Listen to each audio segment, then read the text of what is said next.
Hello everybody. You want to go? Hi. Welcome to Family Tea Time again. I hope you guys have had an amazing day so far.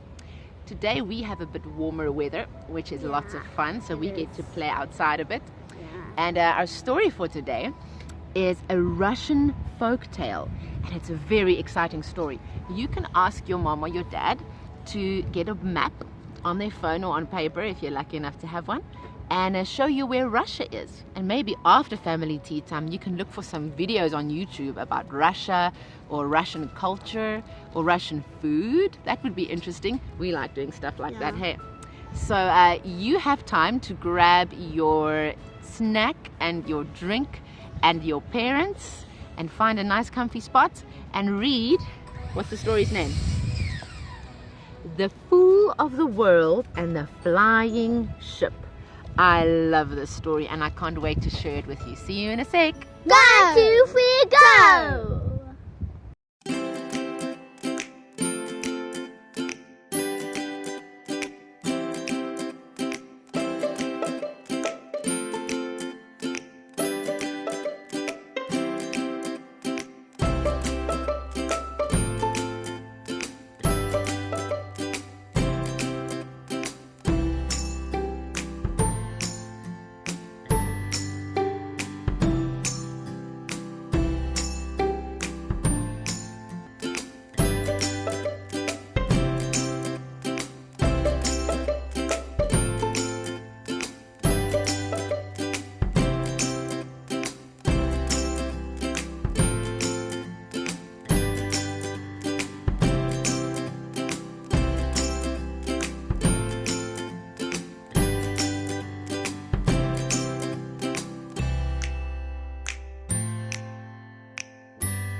Alrighty, are you guys ready to go to Russia?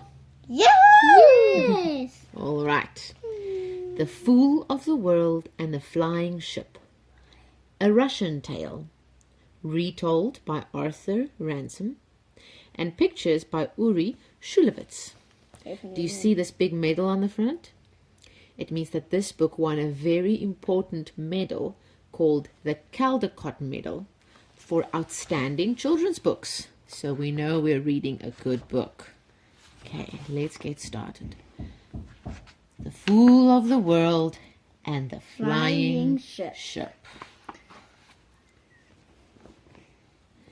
There were once upon a time an old peasant and his wife, and they had 3 sons. 2 of them were clever young men who could borrow money without being cheated. But the third was the fool of the world. He was as simple as a child, simpler than some children, and he never did anyone harm in his life. Well, it always happens like that. The mother and father thought a lot of the 2 smart young men, but the fool of the world was lucky if he got enough to eat, because they always forgot him unless they happened to be looking at him, and sometimes even then. But however it was with his father and mother, this is a story that shows that God loves simple folk and turns things to their advantage in the end. For it happened that the Czar of that country, which means the king, sent out messengers along the high roads and the rivers, even to huts in the forest like ours, to say that he would give his daughter, the princess, in marriage to anyone who could bring him a flying ship. A ship with wings that should sail this way and that through the blue sky like a ship sailing on the sea. This is a chance for us, said the 2 clever brothers, and that same day they set off together to see if one of them could not build the flying ship and marry the Tsar's daughter, and so be a great man indeed. Wow. And their father blessed them and gave them finer clothes than he even wore himself. And their mother made them up hampers of food for the road, soft white rolls, and several kind of cooked meats, and bottles of corn brandy. She went with them as far as the high road, and waved her hand to them till they were out of sight. And so the two clever brothers set merrily off on their adventure, to see what could be done with their cleverness. And what happened to them, I do not know, for they were never heard of again. The fool of the world saw them set off with their fine parcels of food, their fine clothes, and their bottles of corn brandy. "I'd like to go too," says he, "and eat good meat, with soft white rolls, and drink corn brandy, and marry the Tsar's daughter." "Stupid fellow," says his mother, "what's the good of your going?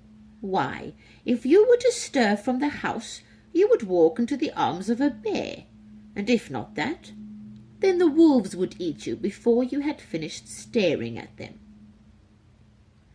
But the fool of the world would not be held back by words. "I am going," says he. "I am going, I am going, I am going." He went on saying this over and over again, till the old woman, his mother, saw there was nothing to be done, and was glad to get him out of the house so as to be quit of the sound of his voice. So That's not very nice. No, it's not very nice. So she put some food in a bag for him to eat by the way. She put in the bag some crusts of dry black bread and a flask of water. She did not even bother to go as far as the footpath to see him on his way. She saw the last of him at the door of the hut, and he had not taken 2 steps before she had gone back into the hut to see to some more important business. No matter. The fool of the world set off with his bag over his shoulder, singing as he went, for he was off to seek his fortune and marry the Tsar's daughter. He was sorry his mother had not given him any corn brandy, but he sang merrily for all that. He would have liked white rolls instead of dry black crusts, but after all, the main thing on a journey is to have something to eat. So he trudged merrily along the road and sang, because the trees were green and there was a blue sky overhead. He had not gone very far when he met an ancient old man with a bent back and a long beard, and eyes hidden under his bushy eyebrows. "Good day, young fellow," says the ancient old man. "Good day, grandfather," says the fool of the world. Was it really his grandfather? No, it was a term of respect, right? Yeah. "And where are you off to?" says the ancient old man. "What?" says the fool. "Haven't you heard? The Tsar is going to give his daughter to anyone who can bring him a flying ship." "And can you really make a flying ship?" says the ancient old man. "No, I do not know how." "Then what are you going to do?" "God knows," says the fool of the world. "Well," says the ancient, "if things are like that, sit you down here. We will rest together and have a bite of food. Bring out what you have in your bag." "I am ashamed to offer you what I have here. It is good enough for me, but it is not the sort of meal to which one can ask guests." "Never mind that. Out with it. Let us eat what God has given." The fool of the world opened his bag and could hardly believe his eyes. Instead of black crusts, he saw fresh white rolls and cooked meats. He handed them out to the ancient old man, who said, "You see how God loves simple folk. although your own mother does not love you, you have not been done out of your share of the good things. Let's have a sip at the corn brandy." The fool of the world opened his flask, and instead of water, there came out corn brandy, and that of the best. So the fool and the ancient made merry, eating and drinking, and when they had done, and sung a song or two together, the ancient says to the fool, "Listen to me. Off with you into the forest. Go up to the first big tree you see. Make the sacred sign of the cross 3 times before it." Okay. Yeah, that's the sign of the cross, exactly. "Strike it a blow with your little hatchet. Fall backwards onto the ground and lie there, full length on your back, until somebody wakes you up. Then you will find the ship made, all ready to fly. Sit you down in it and fly off whither you want to go. But be sure on the way to give a lift to every one you meet." The fool of the world thanked the ancient old man, said goodbye to him, and went off to the forest. He walked up to a tree, the first big tree he saw, made the sign of the cross 3 times before it, just like that, swung his hatchet round his neck, struck a mighty blow on the trunk of the tree, instantly fell backwards flat on the ground, closed his eyes, and went to sleep. A little time went by, and it seemed to the fool as he slept that somebody was jogging his elbow. He woke up and opened his eyes. His hatchet, worn out, lay beside him. The big tree was gone, and in its place there stood a little ship, ready and finished. The fool did not stop to think. He jumped into the ship, seized the tiller, and sat down. Instantly the ship leapt up into the air and sailed away over the tops of the trees. Wow, isn't that beautiful? Look at that view. Wow. He's so high up, hey? Yike! I would be slightly nervous, So would I. but it would be such a wonderful feeling. Yes. The little ship answered the tiller as readily as if she was sailing in water, and the fool steered for the high road and sailed along above it, for he was afraid of losing his way if he tried to steer a course across the open country. He flew on, and looked down, and saw a man lying in the road below him, with his ear on the damp ground. "Good day to you, uncle," cried the fool. "Good day to you, sky fellow," cried the man. "What are you doing down there?" says the fool.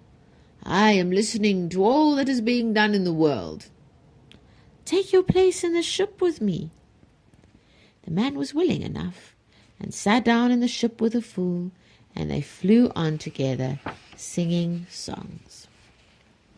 They flew on, and looked down, and there was a man on one leg, with the other tied up to his head. "Good day, uncle," says the fool, bringing the ship to the ground. "Why are you hopping along on one foot?" "If I were to untie the other, I should move too fast. I should be stepping across the world in a single stride." "Oh, sit down with us," says the fool. The man sat down with them in the ship, and they flew on together, singing songs. They flew on, and looked down, and there was a man with a gun, and he was taking aim, but what he was aiming at they could not see. "Good health to you, uncle," says the fool, "but what are you shooting at? There isn't a bird to be seen." "What?" says the man. "If there were a bird that you could see, I should not shoot at it. A bird or a beast 1,000 versts away, that's the sort of mark for me." "Take your seat with us," says the fool. The man sat down with them in the ship, and they flew on together.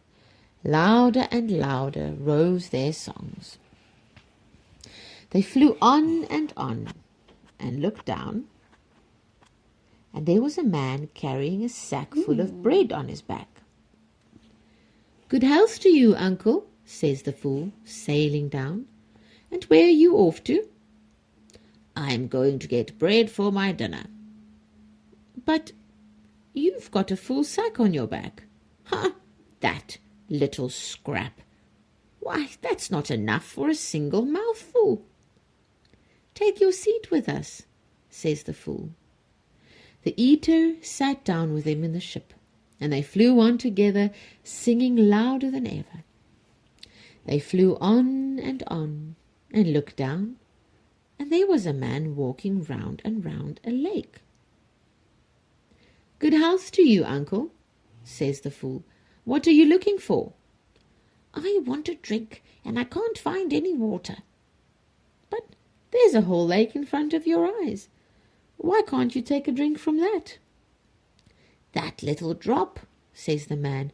"Why, there's not enough water there to wet the back of my throat if I were to drink it at one gulp." "Take your seat with us," says the fool. The drinker sat down with them, and again they flew on, singing in chorus. They flew on, and looked down, and there was a man walking towards the forest with a faggot of wood on his shoulders. "Good day to you, uncle," says the fool. "Why are you taking wood to the forest?" "This isn't simple wood," says the man. "What is it then?" says the fool. "If it is scattered about, a whole army of soldiers leaps out of the ground." "There's a place for you with us," says the fool.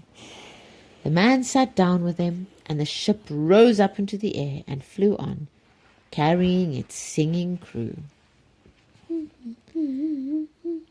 They flew on, and looked down, and there was a man carrying a sack of straw. "Good health to you, uncle," says the fool. "And where are you taking your straw?" "To the village." "Why, are they short of straw in your village?" "No, but this is such straw that if you scatter it abroad in the very hottest of summer, instantly the weather turns colder, and there is snow and frost." "There's a place here for you too," says the fool. "Very kind of you," says the man, and steps in, sits down, and away they all sail together, singing like to burst their lungs. They did not meet anyone else, and presently came flying up to the palace of the Czar. They flew down and cast anchor in the courtyard. And there you can see the flying ship and all their new friends singing and laughing. And there up ahead is the palace of the Tsar with all his servants pointing and saying, "Look, there's a flying ship on its way." Just then the Tsar was eating his dinner. It looks like he's having a potato. He heard their loud singing and looked out of the window and saw the ship come sailing down into his courtyard. He sent his servant out to ask who was the great prince who had brought him the flying ship and had come sailing down with such a merry noise of singing. The servant came up to the ship and saw the fool of the world and his companions sitting there cracking jokes. He saw they were all moujiks, simple peasants, sitting in the ship. So he did not stop to ask questions, but came back quietly and told the Tsar that there were no gentlemen in the ship at all, but only a lot of dirty peasants.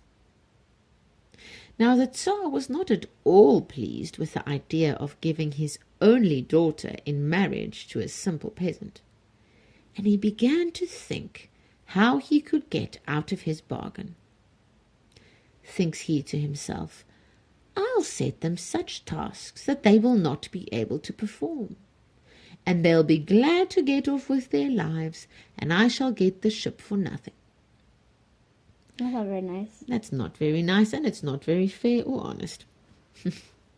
So he told his servant to go to the fool and tell him that before the Tsar had finished his dinner, the fool was to bring him some of the magical water of life. Now, while the Tsar was giving this order to his servant, the listener, remember, the first of the fool's companions, was listening and heard the words of the Tsar and repeated them to the fool. "What am I to do now?" says the fool, stopping short in his jokes. "In a year, in a whole century, I never could find that water, and he wants it before he has finished his dinner." "Don't you worry about that," says the swift goer. Remember, the man with his foot tied up. "I'll deal with that for you." The servant came and announced the Tsar's command. "Tell him he will have it," says the fool. His companion, the swift goer, untied his foot from beside his head, put it to the ground, wriggled it a little to get the stiffness out of it, ran off and was out of sight almost before he had stepped from the ship. Quicker than I can tell it to you in words, he had come to the water of life and put some of it in a bottle. "I shall have plenty of time to get back," thinks he. And down he sits under a windmill and goes off to sleep. The royal dinner was coming to an end, and there wasn't a sign of him. There were no songs and no jokes in the flying ship. Everybody was watching for the swift goer and thinking he would not be in time. The listener jumped out and laid his right ear to the damp ground, listened a moment, and said, "What a fellow! He has gone to sleep under the windmill. I can hear him snoring. And there is a fly buzzing with its wings, perched on the windmill above his head. This is my affair," says the far shooter, the man who could shoot very far. And he picked up his gun from between his knees, aimed at the fly on the windmill, and woke the swift goer with the thud of the bullet on the wood of the mill close by his head. The swift goer leapt up and ran, and in less than a second had brought the magic water of life and given it to the fool. The fool gave it to the servant, who took it to the Tsar. The Tsar had not yet left the table, so that his command had been fulfilled as exactly as ever could be.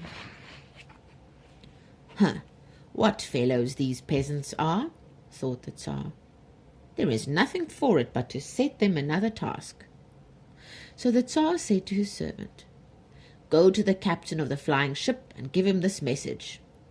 If you are such a cunning fellow, you must have a good appetite. Let you and your companions eat at a single meal 12 oxen roasted whole, and as much bread as can be baked in 40 ovens." The listener heard the message and told the fool what was coming. The fool was terrified and said, "I can't get through even a single loaf of bread at a sitting." "Don't worry about that," said the eater. "It won't be more than a mouthful for me, and I shall be glad to have a little snack in place of my dinner." The servant came and announced the Tsar's command. "Good," says the fool. "Send the food along, and we'll know what to do with it." So they brought 12 oxen roasted whole, and as much bread as could be baked in 40 ovens, and the companions had scarcely sat down to the meal before the eater had finished the lot. "Why," said the eater, "what a little! They might have given us a decent meal while they were about it." But the drinker is the biggest of them all. It looks like it, hey? The Tsar told his servant to tell the fool that he and his companions were to drink 40 barrels of wine, with 40 bucketfuls in every barrel. The listener again told the fool what message was coming. "Why," says the fool, "I never in my life drank more than 1 bucket at a time." "Don't worry," says the drinker. "You forget that I am thirsty. It'll be nothing of a drink for me." They brought the 40 barrels of wine and tapped them, and the drinker tossed them down one after another, 1 gulp for each barrel. "Little enough." Oh, there's my alarm going off. Sorry, everybody. "Little enough," says he. "Why? I am thirsty still." "Very good," said the Tsar to his servant, when he heard that they had eaten all the food and drunk all the wine. "Tell that fellow to get ready for the wedding, and let him go and bath himself in the bath-house. But let the bath-house be made so hot that the man will stifle and frizzle as soon as he sets foot inside. It's an iron bath-house. Let it be made red-hot."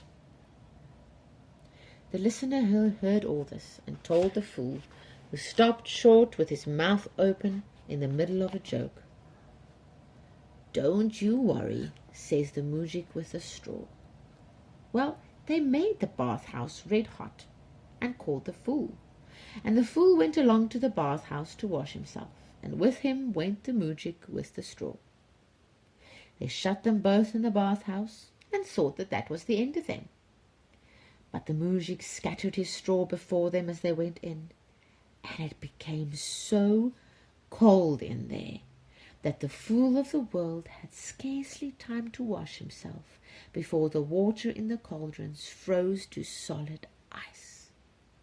They lay down on the very stove itself and spent the night there shivering.